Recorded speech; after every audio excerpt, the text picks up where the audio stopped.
What it do, what it do. It's your boy Andre Spruell, and you are tuning into the Middle of the Fence podcast. Thank you so much for taking time out of your day, whether you're listening, watching, or both.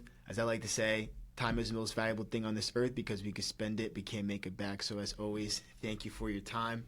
And today we have a special guest joining us on today's episode, Miss Sofia Nazari. Am I saying that right? Yes, you are. Nazari. All right. Awesome. Thanks for joining. And thank you for having me. Of course.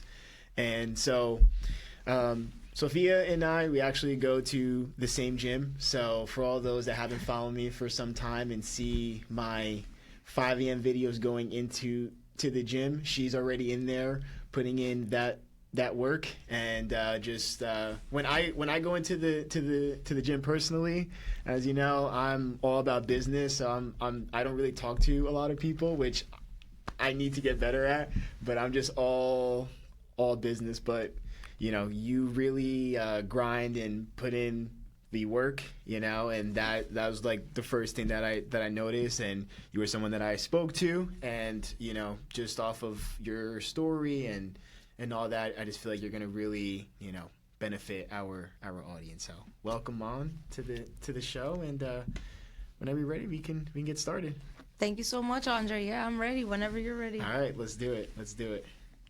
So, you grew up in an extended household, and your family immigrated from Afghanistan. How did growing up in that environment, surrounded by multiple generations, shape your identity, values, and the way you see the world? So I definitely feel like growing up in an environment like that helped shape my identity because it allowed me to grow from coming from literally I had everything because I had the concept of family, but at the same time we all struggled, so it helped shape my identity to realize that not everything in life is going to be easy, but you're always going to be able to make something happen, and it's worth it at the end of the day when you keep going. You know what I mean? Yeah. So it definitely helped shape my identity because it helped me grow as a person, and it helped me realize that I'm able to achieve what I need to achieve, and I'm also capable of achieving what I need to achieve. No, yeah, and I definitely just wanted to ask that because I also grew up in a similar household, right? My mom, siblings, grandma, grandpa, aunt, uncle. I had cousins in there too. I don't know if you had cousins in there too. I had some cousins in there too. How many people were in your household? I would say so. It was at the time I was one of the 3 children. So I had 2 older cousins and then one other older cousin that was living there. And from there it was their parents, my parents, my grandparents, and my aunt and uncle as well, and then my other aunt as well too. So we were all just living in one big house, and that's how we were also in a sense kind of surviving like that too, because all of us together like that was helping one another. Right. So there was a lot of us. Yeah, I can definitely relate to that, and I feel like there really is such a difference with the typical mom and dad, brother and sister versus having the multiple generations all living under one roof. And would you say that because of that one of the biggest factors was the love and support? Yes. I say that because I feel like for me personally that was the biggest lesson from my family, and even the takeaways that people that know my family personally, that's one of the things that they harp on. So that was a big factor for you as well. Yes, definitely love and support, because at the end of the day we all in a sense struggled together, and we all were going through the same thing, but we were making that situation a beautiful situation because of the fact that we had that love and support, and we had each other to rely on, help each other, at the end of the day I guess we were never gonna leave each other to suffer. I know what you mean. So at the end of the day, even though it was hard, and I know it was obviously I was younger, I was really young, but my parents, I know for sure, definitely, at the time they were struggling, and it was hard for them, and I know that, life wasn't easy at the time, but I know that they also made every single day a good day for me, and, they never showed, that side, but I know that, they've faced that struggle. Yeah. And speaking of struggle, you mentioned that your family struggle made you want to be better, not only for yourself, but for them. How has that sense of responsibility impacted the choices that you've made today and in general? So I feel like the choices that I made today and in general have always been a lot more responsible and analytical in a sense, because of the fact that I always wanted to just be better. And not that they're not better or anything, that they're not great or amazing, but I always just wanted to be a better version of myself for them, because I wanted my family, my sisters, to always have support and always just know that they have me there and know that we're always going to be okay at the end of the day. And I always wanted my parents to be okay too. Like I always wanted, like, for my end goal to be for them too, to just be comfortable and like beyond comfortable even, you know what I mean? Like I wanted them to always just be happy, relaxed, and at peace.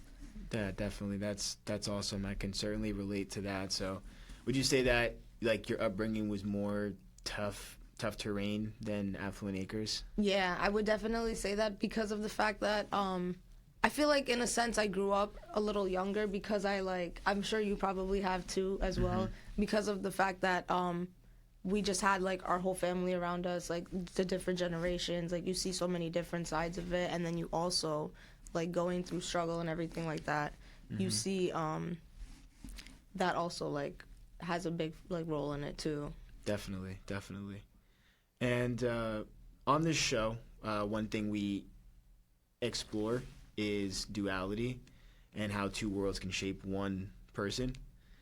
As you got older and entered new environments like college, corporate spaces with your day job and the fitness community, when did you first realize your upbringing gave you strengths that others didn't have?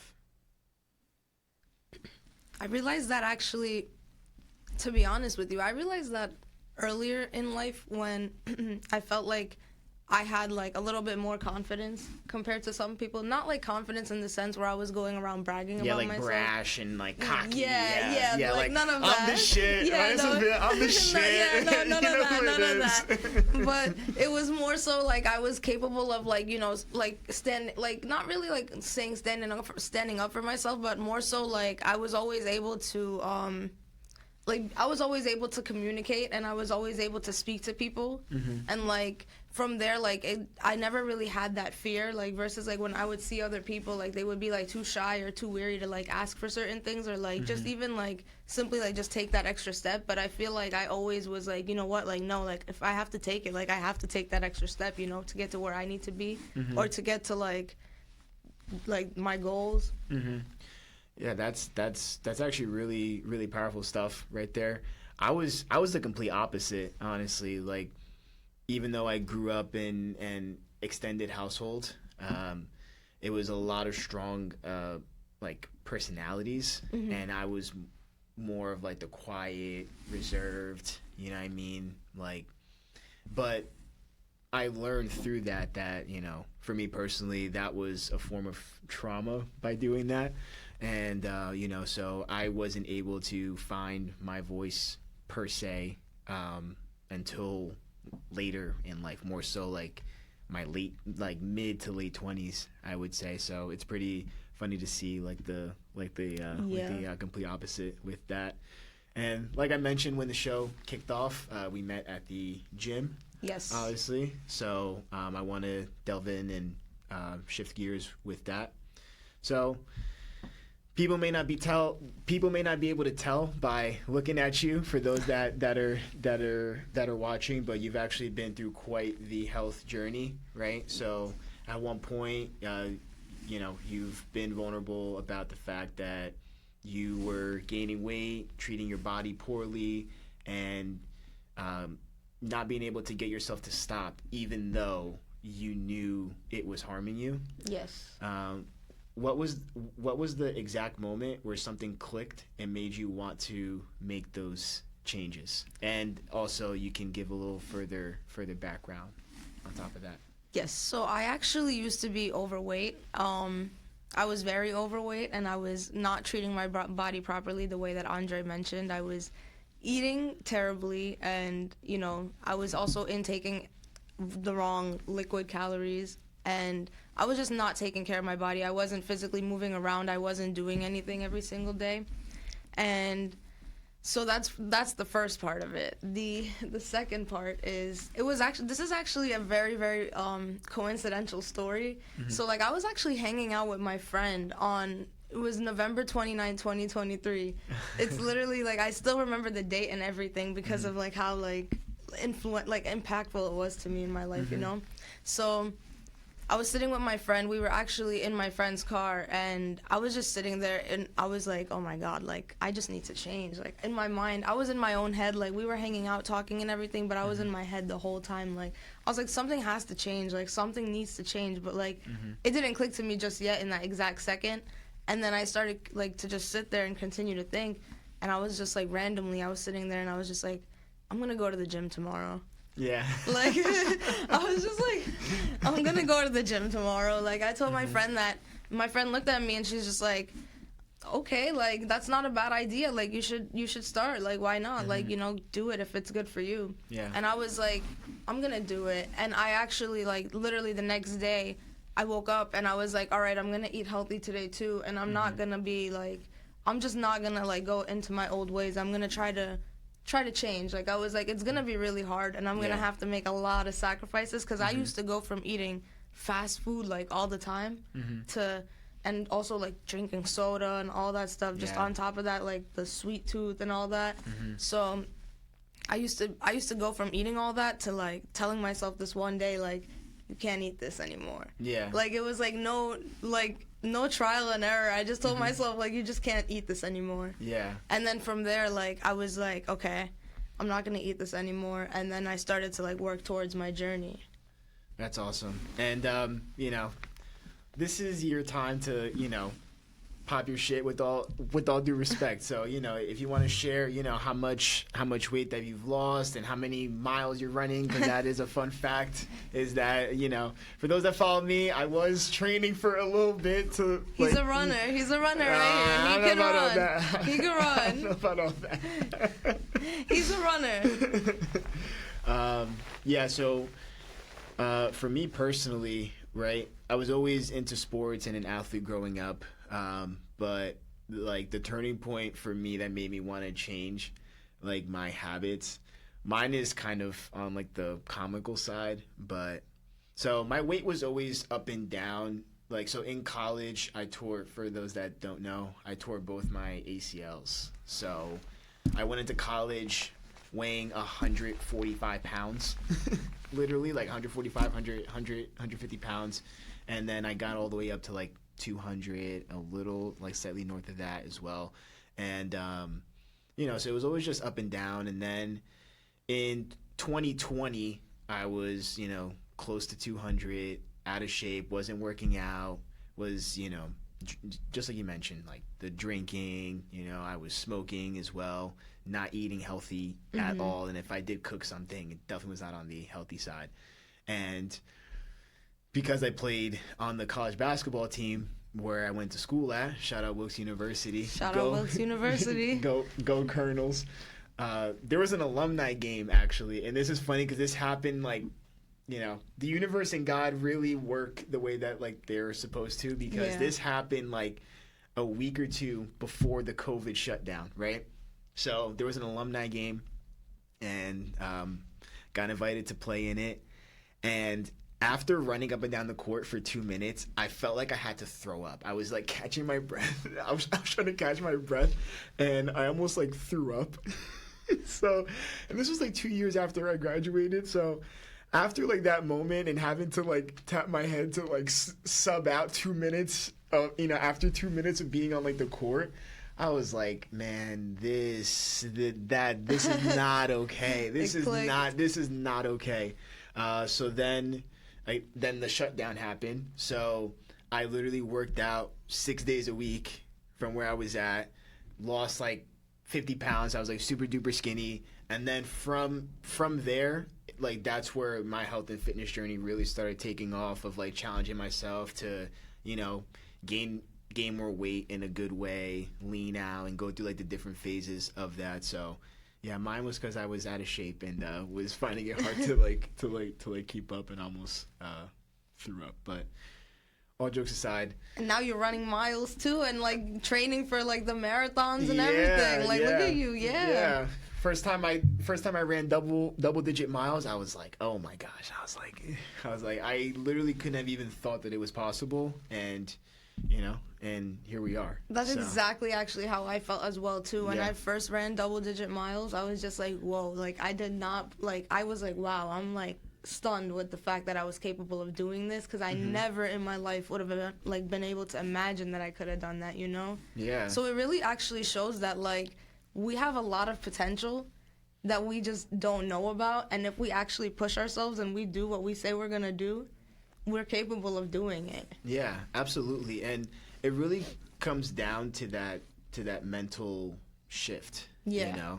And speaking of mental shift, growing up, your mindset was shaped by survival Yeah. and making it through and doing what you had to do.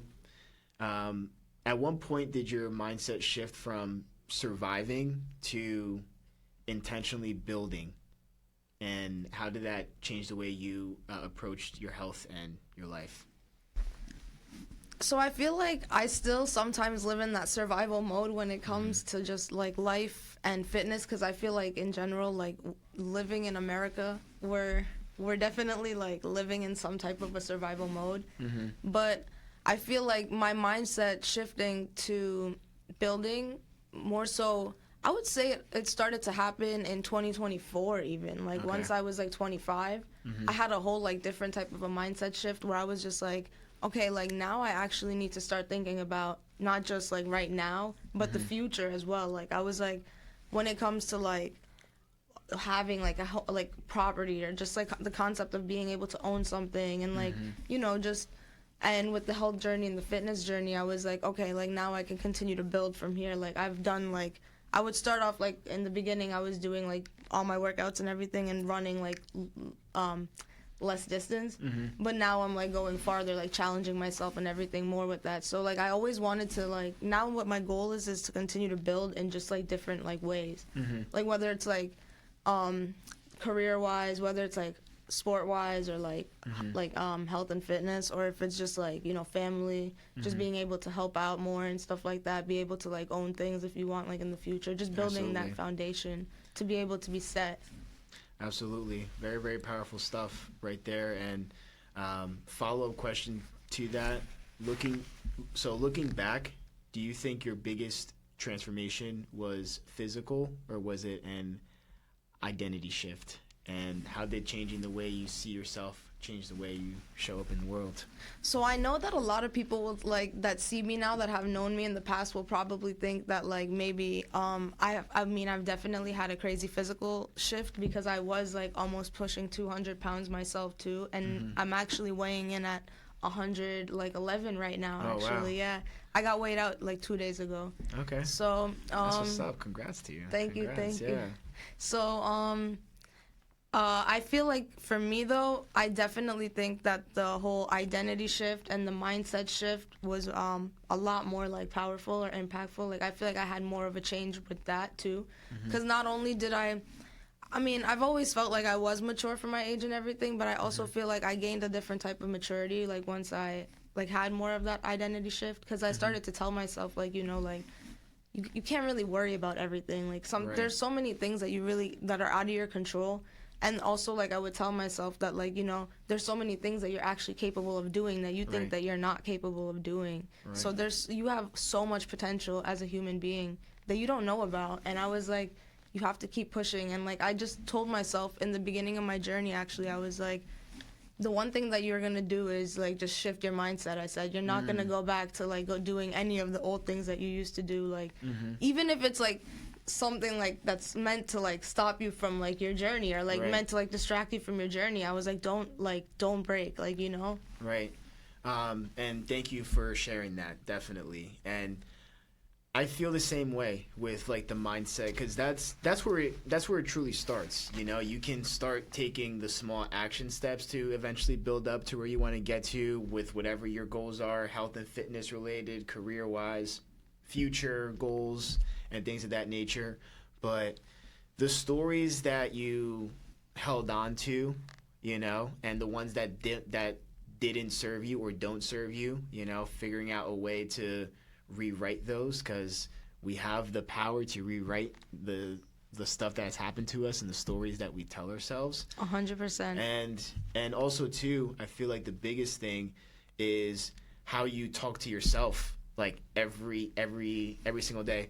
I tell some people this, and I don't care if I come off as crazy, but I talk to myself every single day. I do too, yeah, actually. Okay. I'm not gonna lie. Like, I actually do the same, because I'm not even really gonna lie about this, but just this week I was thinking about this, because I was like, wow, I really talk to myself like all the time. Like, I was like, Yeah. I'm always talking to myself, like, you know, and I actually sometimes talk to myself out loud even. Like, I'm like, you know, like, you kind of have to sometimes. Yeah, because literally everything that, like, aside from like what you do every day, what you tell yourself, because I feel like we know that words hold a lot of power. Yes. But I feel like people only see that when they're talking to someone else, but disregard the power of words with what they're saying to themselves 100%. each and every day. You know what I mean? So, like, the way that I talk to myself sometimes is, if it's a day where I have to dig deep because it's just, you know, I spilled my coffee on me, and, you know,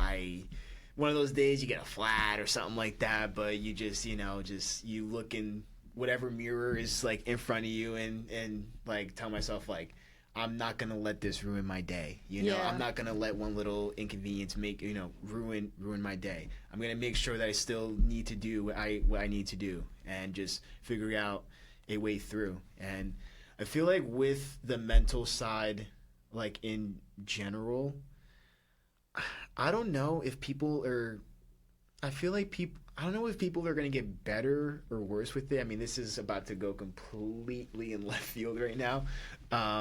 But with the advancements of, you know, like, technology and AI and things like that, you know, it's really, I find it interesting to see how that's going to look from a mindset, like, perspective, as far as, like, does that mean that there's going to be even more people that operate from a similar mindset to us, or is it just, like, going to start to, like, decrease, like, significantly? I question that too, because I also question the fact that, like, I'm like, is creativity even, like, original anymore? You know what I mean? Like, Yeah. because we're over here saying, like, oh yeah, like, we talk to ourselves, like, we give ourselves this pep talk and everything, and then there's people that actually, like, go on, like, ChatGPT and, like, talk to ChatGPT like it's like their therapist or, like, their pep talk. I mean, nothing wrong with, like, what people do. I'm not knocking people's, like, hustles or anything like that, but you know, but at the same time, I feel like people are lacking, like, a lot of creativity and using the sense of their own mind, and, like, they don't understand the power of their own brain. Like,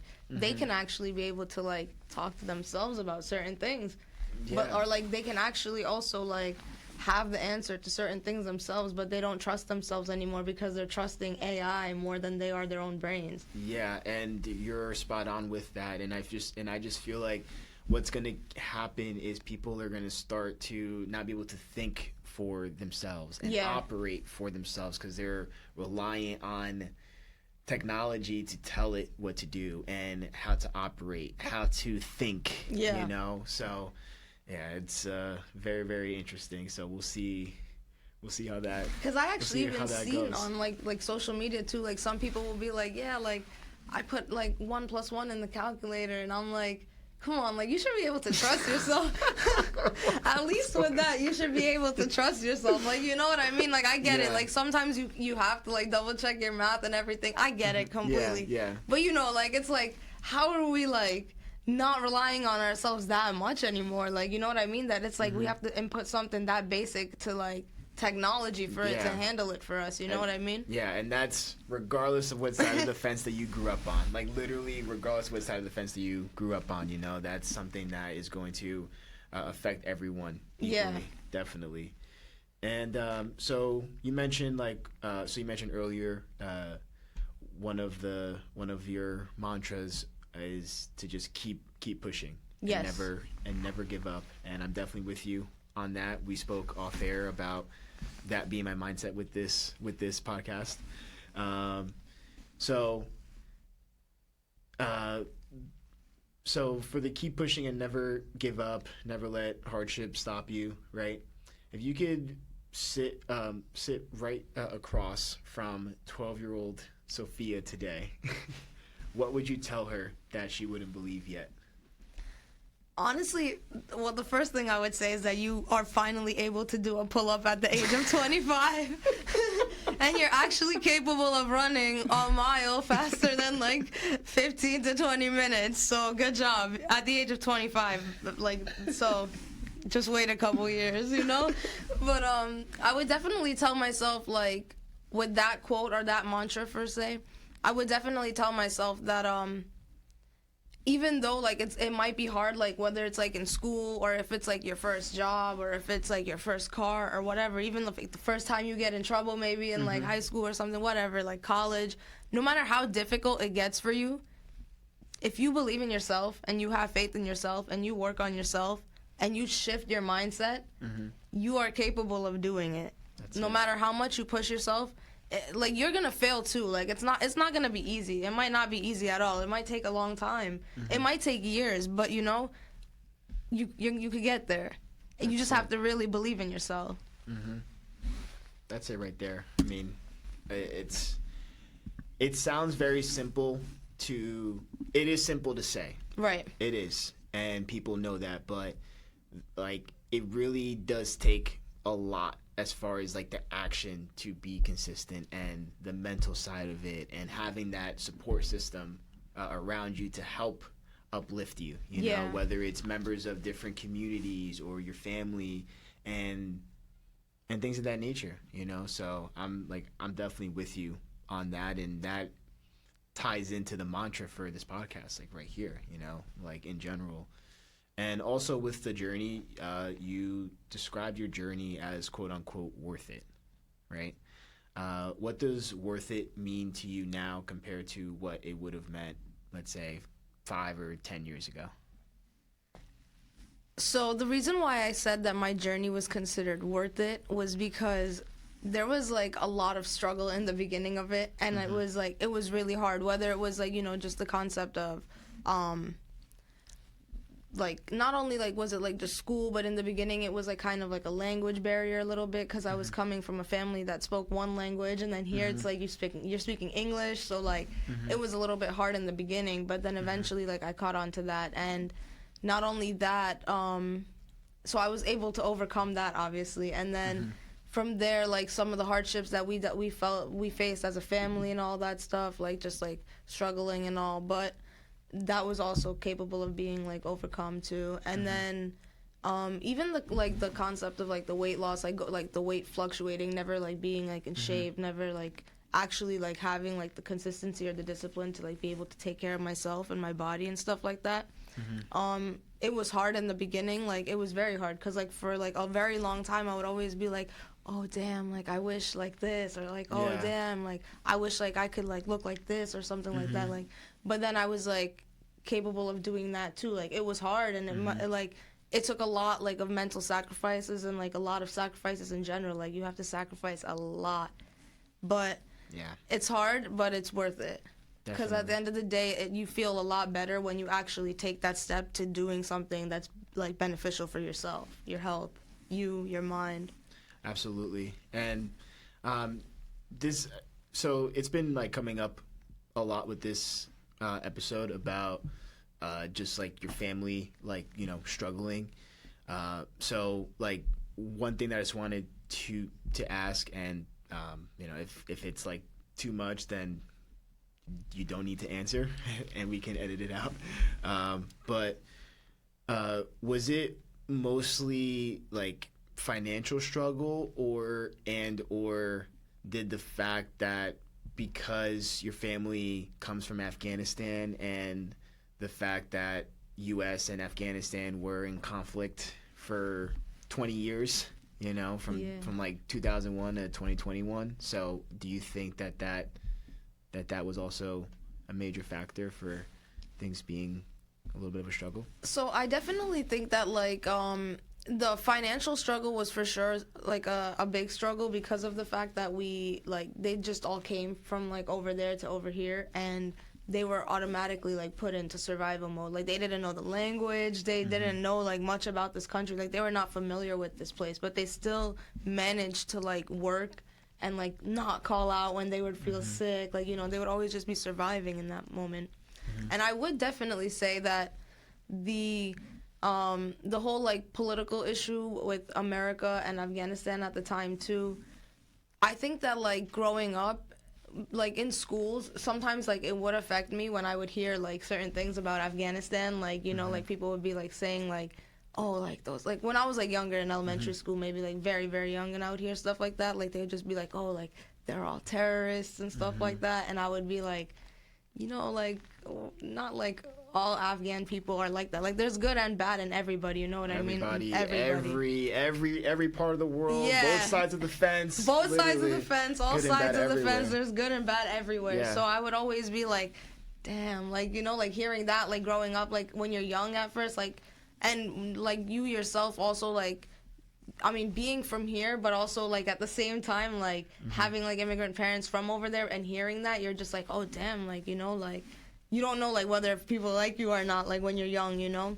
But then like eventually like like I overcame all of that too, because I was like, you know, I'm not gonna let like people try to like bring me down because of that, you know. Yeah, absolutely, especially when it's something that's literally part of your culture. And my identity in a sense, you know, and what contributed to, you know, where you're at now and where you're headed. Yeah. You know? So, and thank you for sharing that, because when people hear of like Afghanistan or other, you know, countries within like that region, I just feel like it's just always like in like a negative light, like when people hear of those countries, unless you're from there or have interacted with people from those surrounding countries and areas, you know, like it's just like I feel like people still hold on to that ideal, like they're terrorists, or just it's mostly negative, you know. But if people just took the time to have conversations and learn more and interact with those that don't look like you, or, you know, come from different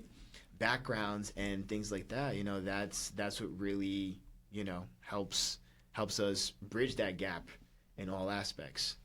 And speaking of, so middle of the fence is all about bridging the gap between tough terrain and affluent acres, and just in general. We're fighting the good fight on this side of town over here, okay?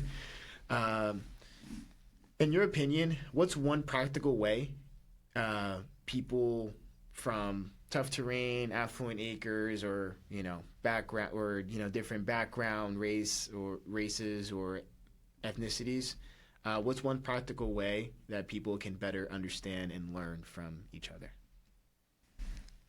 I think first of all, I think people could better understand and learn from each other by also first like understanding and learning everybody's culture in a sense, you know what I mean? Like that way more people could be aware of how certain things are handled and like how certain people are, and like even just like their background and everything. Like you have to be able to understand everybody's culture and be able to like accept everybody's culture, you know what I mean? I like that, because I know that like having the conversations, obviously, like that's like the main thing, and what people have mentioned a lot. But I do like your take as far as just learning and, you know, have a better understanding of different cultures and not be so ignorant to them, you know, like you can even broaden it, you know, like even if it's like an Asian culture, like let's say people is like, oh, like they're Asian, like there's different countries within that, you know. You can't just, you know, group people and just assume that everyone is the same. Because that in the sense is like showing that people are like very, very closed-minded then, because they'll just be like, oh yeah, like Asian people, like you mentioned, or like some people even are like, oh yeah, like Mexican people, about like all forms of Spanish people too, you know. And it's just like that's a really good point right there too. Yeah, like with a lot of the Hispanic people too, like people just be like, oh yeah, like they're Mexican, and it's like, no, they're not. Like, but even if they are, it's cool. But like, it's like, but you have to like it just shows that certain people are like very, very closed-minded when it comes to that. And when you like actually understand people's cultures, you're opening up your mind too. definitely. And then sometimes when you're racially ambiguous, Yeah. like Yeah. which like is it's just like that's like another factor too, because then people really don't know how to come up to you and stuff like that.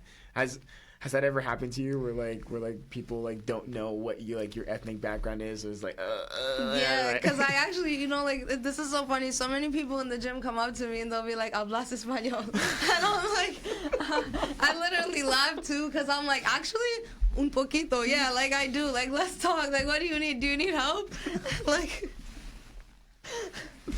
at least like they ask, because I don't know. I mean, I feel like when I used to have like my longer hair, yeah, I did have long hair at one point. Hey, but okay. it ain't like go down to like the shoulders. It was more of like a giant curly fro type of thing. So when my hair was grown out, people could tell like, all right, he definitely has some black in him because of the kinky curls. But like when my hair is low, they think, oh, he's Dominican, which I understand, Que lo que, what's up, my Dominicans? Or just black and white, Yeah. like grew up in the suburbs. Like people just don't know, like, but it's life. It is life. So People you gotta are just keep always gonna pushing. assume. And at least like they ask you, because Spanish speaking people, like when they see me, they just start speaking Spanish like Yeah, right away. same So here. sometimes if it's like, and I'm fluent in it, but if it's like too fast, I'm like, Yeah. you need to like slow down a little bit, like, you know what I mean? I completely understand. Yeah, no, that's exactly how I am too, because like I actually have had people the same way that you just said. Like I've had people just come up to me and start speaking Spanish too, and I'm like, all right, like, like I can help you out, but I understand like when it is sometimes a little too fast, I'm like, all right, just repeat it one more time. I got you. Yeah. Like, all right, so how can listeners connect with you or follow your journey? So this is your time to shout out your social media, and if there's any other businesses or anything else that you want to take the time to show some love to. The floor is yours. definitely, if you guys want, follow me on Instagram. It's Sofia Nazari, SOFNAZARI. I mainly use Instagram out of like all my social media profiles, because I feel like that's like where I'll post like whether if it's just like my workouts or my journey and like or just me. So like that's like my main platform for now. And yeah, that's follow me if you want. Yeah, definitely follow, because Sofia puts in that work for sure, and it's inspiring to say the least. We gotta get a workout video in one day. Actually, yeah, we gotta have to do something. We might have to. We might have to now at this point. We gotta do it now. We're gonna have to. Maybe it can be a long distance run. That's what I was thinking actually myself. A long distance run. That's crazy. It's so funny that we're people that actually like go on long distance runs for fun. Like because a lot of people, when I tell them like I'll be like they'll be like, oh yeah, I want to run with you, and I'm like, yeah, cool. Like on the days I run outside, I'm like, that's fine, no problem. And they're like, how much are you running on that day? And I'm like, probably like 14 to 15 miles. And they're like, no way. Like they're like, what the heck? I don't want to do that. And I'm like, so then I'm like, I don't know. Like, but it's so cool to see like that you and like there's so many like people that I've met like in the like throughout the journey that like actually like to run like that.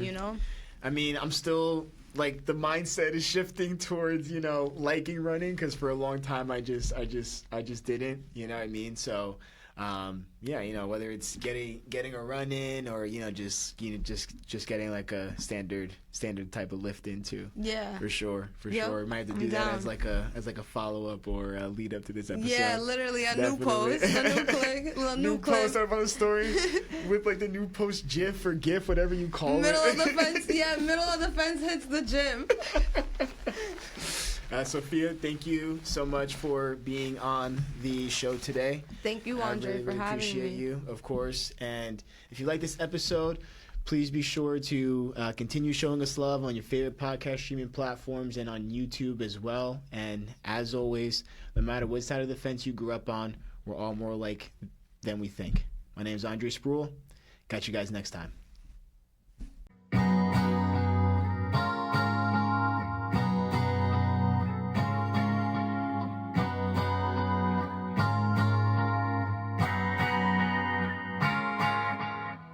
Thank you so much for tuning in to this episode.